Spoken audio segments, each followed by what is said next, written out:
মাছগুলো ভাজা হয়ে গেছে। আমি কড়াই থেকে এগুলো পাত্রের মধ্যে তুলে নিচ্ছি।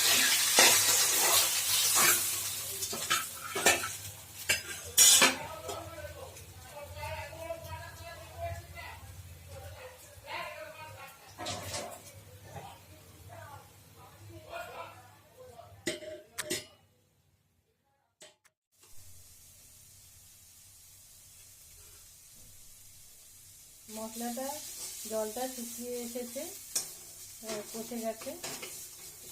এরপর এই মশলার মধ্যে হলুদ গুঁড়ো, জিরে গুঁড়ো, ধনে গুঁড়ো মিশিয়ে দেবো। এই হলুদ গুঁড়ো, এই ধনে গুঁড়ো, জিরে গুঁড়ো মেশাবো।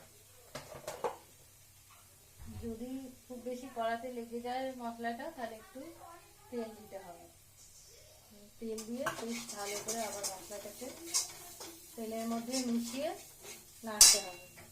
একটু ভাজা ভাজার মতো হয়ে গেলে, ধনে গুঁড়ো জিরে গুঁড়ো দিয়েছি যেহেতু, তাই এটা একটুখানি ভাজা ভাজার মতো হয়ে গেলে এরপর মশলাটার মধ্যে জল দিতে হবে।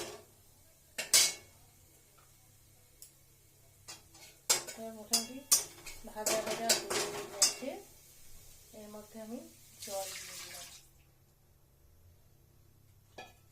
এবং মাছগুলো এই ঝোলের মধ্যে দিয়ে ভালো করে ফুটতে দিতে হবে, যাতে মাছগুলোর মধ্যে এই মশলাটা, ঝোলের যে মশলার রসগুলো ভালো করে ঢুকে যায় এবং মাছগুলো সিদ্ধ হয়ে যায়।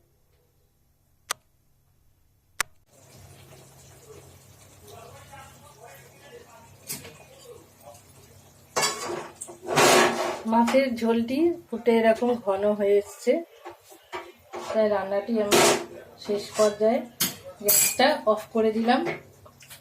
এরপর উপর থেকে একটু কাঁচা সর্ষের তেল ছড়িয়ে দিতে হবে।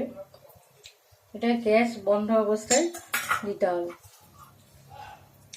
রান্নাটি আমি সম্পূর্ণ করলাম। গরম ভাত দিয়ে এই কই মাছের খরা ঝাল, সবুজ ঝাল খেতে খুবই ভালো লাগবে। এই কড়া থেকে আমি ঢেলে ফেললাম।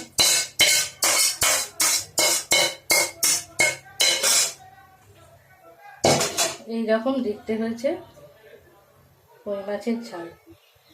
রান্নাটি আমার সম্পূর্ণ হলো। আপনাদের ভালো লাগলে আপনারা তৈরি করে খাবেন এবং আমার ভিডিওটিকে লাইক, শেয়ার, কমেন্ট করবেন। সাবস্ক্রাইব করলেও আমার ভালো লাগবে।